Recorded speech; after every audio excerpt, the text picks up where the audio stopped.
Who won the election in Arizona?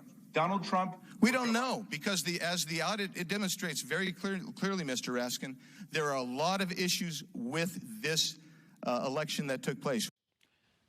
Republican Congressman Andy Biggs of Gilbert has refused to acknowledge that President Joe Biden won the 2020 election.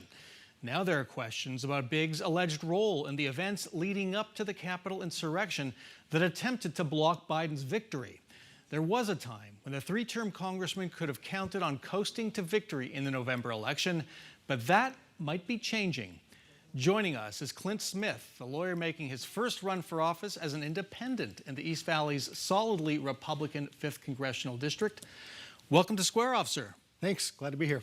You're taking on a well-funded Republican with friends in Washington who's won every race he's won at the state and federal level for the last 20 years. What makes you think you can defeat Andy Biggs? Yeah, who does that, right? I think that there is a lot of people out there in the middle who are just tired of extremism on both ends of the political spectrum. And as we've gone around and talked to people, we've taken polls. Turns out there's enough out there to say, enough, let's get a rational person elected. And we'll talk about that. Do you know Andy Biggs personally? I don't. Have you ever voted for him? I have. You do live in his district and you have voted for him. Yeah. Why did you vote for him initially? Well, I'm a conservative person, been a conservative, was a Republican until last year. January 6th, frankly, put me over the edge, but I'd had my differences with the Republican Party for a long time. Now, you're also doing this as an independent, which is a significant hurdle. There's also a third person in the race, Democrat Javier Ramos, who ran in 2020. Why did you go as an independent rather than challenge Andy Biggs in the Republican primary? Because the establishment in the Republican Party, first of all, I disagree with a lot of what goes on in the Arizona Party and the National Party on issues and other ways they approach things. But also knowing that an incumbent in that party is not going to, have any problem raising money and outraising whoever runs against them in a primary election. Wouldn't that be the case in a general election, though? Well, the difference in a general election is there are a lot of people out there, and we've talked to a lot of them, who are independents. There's a lot of independents in our district. There's a lot of Democrats in our district, and they want to change too. And there's a lot of what I call rational Republicans that want an option here. Now, you have experience in this. I do. The Jerry Lewis campaign in 2011 that toppled Russell Pierce, and that became a kind of a model. I'll say. What is that model that you're trying to replicate now in 2022? So the headline is, inexperienced conservative guy who has an interest in politics takes on high-profile Republican. And that was a mountain to climb for Jerry. It's a mountain to climb for me. I was the co-chair of that campaign with John Giles, who's now mayor of Mesa. And it's a doable thing. We thought it was then, and we know it is now. For those who weren't paying attention back then, Russell Pierce was the Senate president at the time. He called himself the co-governor, and that was probably true. Jerry Lewis was a political unknown, took on Russell Pierce and defeated him using the kind of coalition you've described. There's also an interesting element of this, which is that you're a member of the Church of Jesus Christ of Latter-day Saints. So is Andy Biggs. LDS voters play a significant role in that district, don't they? They do. They sure do. And that's the same issue we had in 2011. So we've seen this movie before, and it worked before, and it's going to work again. Let's talk about issues and your differences with Andy Biggs. Did Joe Biden win the presidential election fair and square? Yes. No problem saying that. No problem. I don't know how people can have a problem with that. We just saw the clip. I don't get that. Yeah, maybe there's some irregularities. They were discovered after the fact. Nobody knew anything at the time of the election when it was announced to be fraudulent.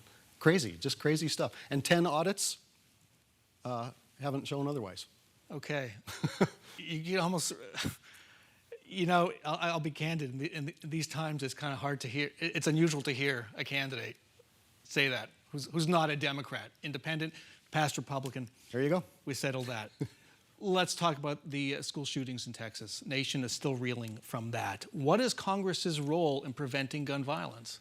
Well, first of all, they have to have discussions. They have to have dialogue. That's missing. There's no dialogue at all. You can't even have lunch with somebody from the other party without being vilified. So they need to talk about real solutions, and there are lots of reasonable, rational solutions that have been proposed. Red flag laws and raising the age when you can actually get an assault weapon. By the way, why do we need assault weapons at all? rational things that most people approve. Background checks, let's do that a little better and not have so many loopholes. Do you think that's going to go over with a majority of the voters or enough voters in your district? I do. To be successful? I do. There are those particular issues that I just talked about, nationally and in our district, are well over 50% of the voting people are in favor of those provisions. Immigration is among the top issues for voters. I'm going to bet it is the top issue in the 5th Congressional District. Agree? It gets me going, yes. It is a big issue. It gets you going, so let's talk about that. A lot of folks want to complete Donald Trump's wall. Is that a solution? Well, it's a solution. I don't think it's the best solution.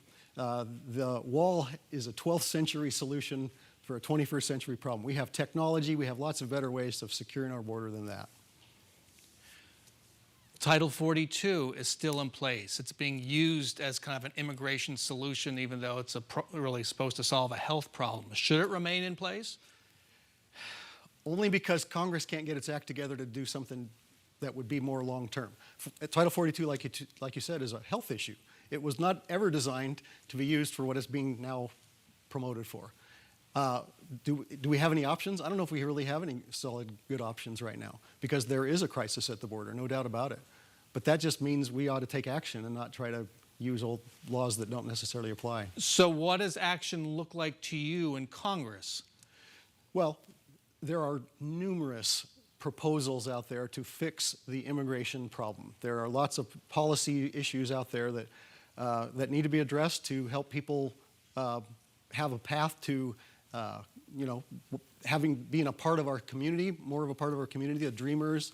There's an initiative on the ballot coming up to allow young people who are carried over here as children who don't know any other culture to pay in-state tuition. I don't think that's too much to ask. All of those are part of the solution, but the problem is that Congress isn't talking to each other. Where do you find your greatest agreement is with Andy Biggs?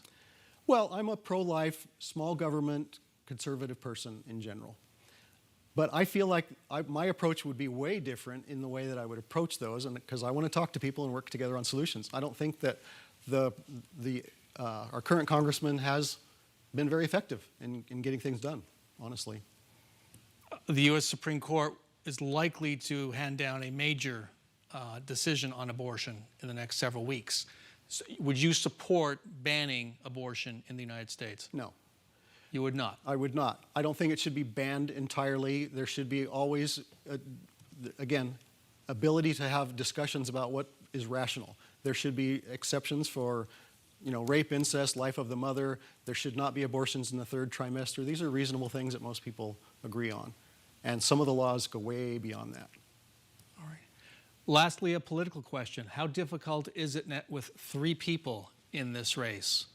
Yeah, it was a mountain to climb to start with, and it becomes more of one because there is a Democrat in the race. What I've learned is, there are lots of Democrats who can be persuaded, and so when they hear me talk and they know that we do have some common ground, and they also really want to take out Andy Biggs, we find quite a coalition going there. Clint Smith, best of luck to you. Thanks so much for joining us. Appreciate you. Thanks.